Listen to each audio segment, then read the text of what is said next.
सभी भैया बहनों का नरेश शर्मा की फिजिक्स क्लास में हार्दिक अभिनंदन।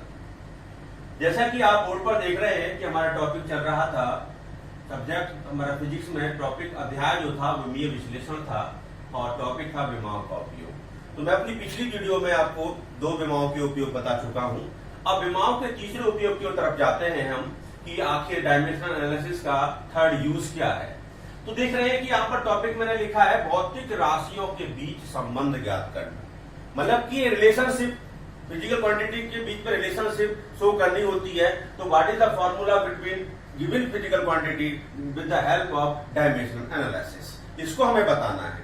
तो देखिए, इसके लिए एक मेथड हम यूज करेंगे और मेथड को यूज करने से पहले हम एक क्वेश्चन लेके चलेंगे और फिर उसको आगे बढ़ाएंगे और हम उसका रिजल्ट निकालेंगे। तो देखिए, एक मैं क्वेश्चन लेके चल रहा हूं, प्रश्न लेके चल रहा हूं, एग्जाम्पल लेके चल रहा हूं कि एक कण है, एक कण जिसका द्रव्यमान स्मॉल एम है, जिसका द्रव्यमान मास जो है, mass of particle small M है, स्मॉल वी वेग से स्मॉल आर त्रिज्या के वृत्त पर गति कर रहा है।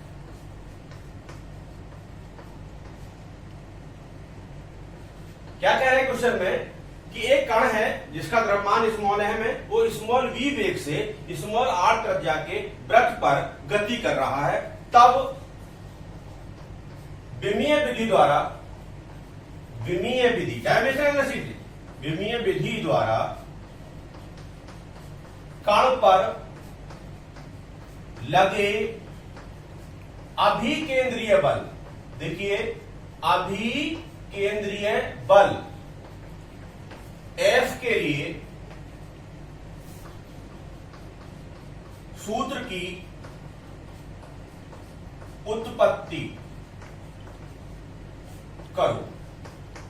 ये हमारा एक तरह से क्वेश्चन हो जाता है कि एक पार्टिकल है जिसका मास m है और वो एक स्मॉल r रेडियस के सर्कुलर पाथ पर स्मॉल v वेग से गति कर रहा है। तब उस पर एक फोर्स लगता है, जिसको हम सेंट्रीपेटल फोर्स बोलते हैं। तो उस सेंट्रीपेटल फोर्स का फॉर्मूला क्या होगा, उसको देने के लिए हम यूज करना चाहेंगे डायमेंशनल एनालिसिस, मतलब कि विमीय विधि द्वारा हम उसको ड्राइव करेंगे। तो इसके लिए देखिए एक मेथड हम यूज करते हैं। कैसे? तो सबसे पहले देखिए, सॉल्यूशन जब करते हैं इस क्वेश्चन का तो कैसे करेंगे आप उसको देखेंगे।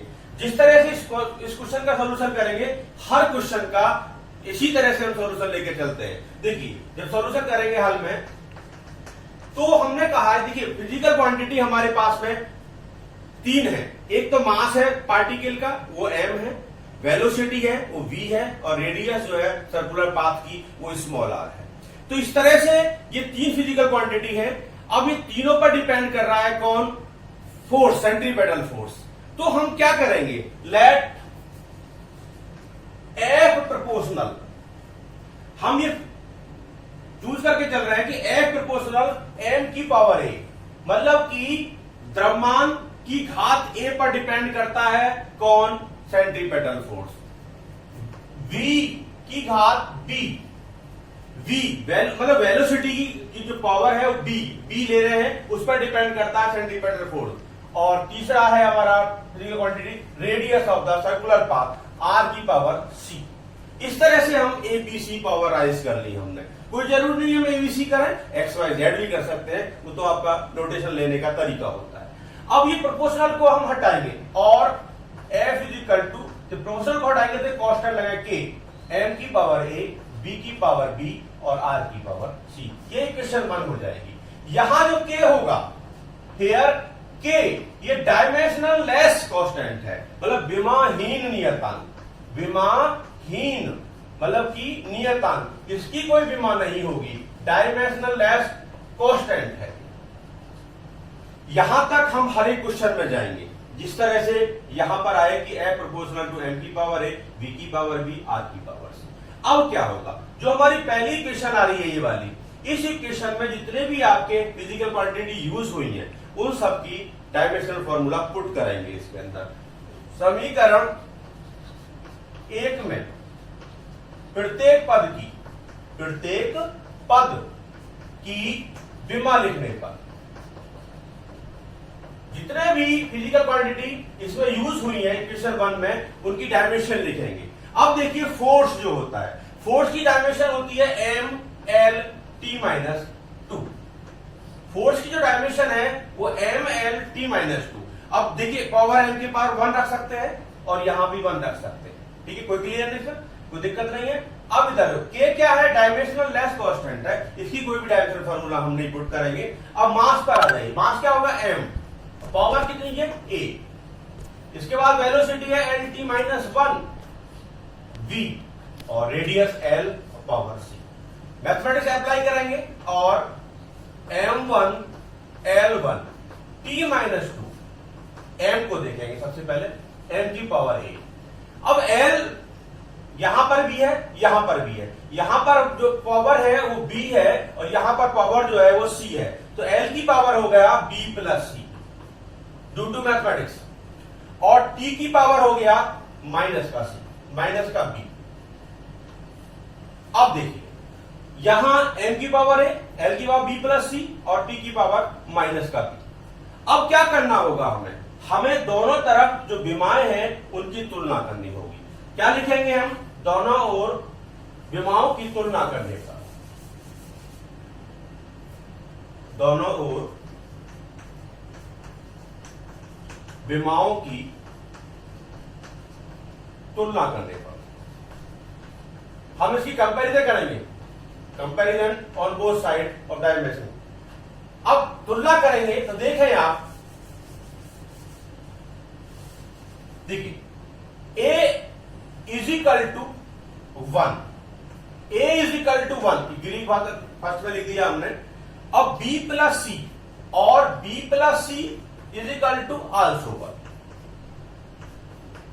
थर्ड, माइनस का b is equal to minus का 2, therefore b is equal to 2। जो हमने पावर राइज की थी ना एबीसी, हमारा मैथमेटिक्स क्या कहता है, यहां क्या करना होता है, हमें उन एबीसी की वैल्यू निकालनी होती है। तो हमारे पास ए की वैल्यू ऑटोमेटिकली पहले आ गई, उसके बाद बी की वैल्यू आ गई। अगर बी की वैल्यू को यहां पुट कर दो इक्वेशन नंबर 2 में तो सी की वैल्यू हो जाएगी। देन तब समीकरण 2 से 2 plus C is equal to 1, तो C is equal to 1 minus 2 is equal to minus. इस तरह से हमारे पास ए, बी और सी तीनों की वैल्यू हमने मेजर कर ली। अब ये जो वैल्यू मेजर की है एबीसी की, ये जो मुख्य इक्वेशन 1 थी उसमें पुट कर देंगे। क्या लिखेंगे हम, एबीसी के मान मुख्य समीकरण 1 में रखने पर, ए बी सी के मान मुख्य समीकरण 1 में रखने पर 1 में पुट कर दीजिए साहब, तो एफ इज इक्वल टू के। अब देखिए ए की वैल्यू क्या है, ए की वैल्यू आई थी 1, बी की वैल्यू क्या आई थी 2 और सी की वैल्यू जो आई थी वो -1 आई। सॉल्यूशन करके चलेंगे, यहां माइनस नहीं रखेंगे, उसको आपको जो एनआर से डीआर में ले आएंगे, यहां पॉजिटिव रखना है, और एफ इज इक्वल टू के, तो M V square upon R. ये एक रिलेशन आ गया, ये रिलेशन है centripetal force, mass of particle, velocity of particle और radius of the path of the particle. अब यहां के आ गया, ये अगर आपको के की वैल्यू पता है तो आप पुट करेंगे, अगर नहीं पता है तो यही छोड़ देंगे। तो यहां देखिए मैं बता रहा हूं, प्रयोगों के आधार पर यहां के जो है वो 1 लिया जाता है, therefore F is equal to M V square upon R. This is a required formula for centripetal force. इस तरह से हमने जो हमारा क्वेश्चन था, ये पार्टिकल था जिसका मास m था, स्मॉल v वेलोसिटी से स्मॉल r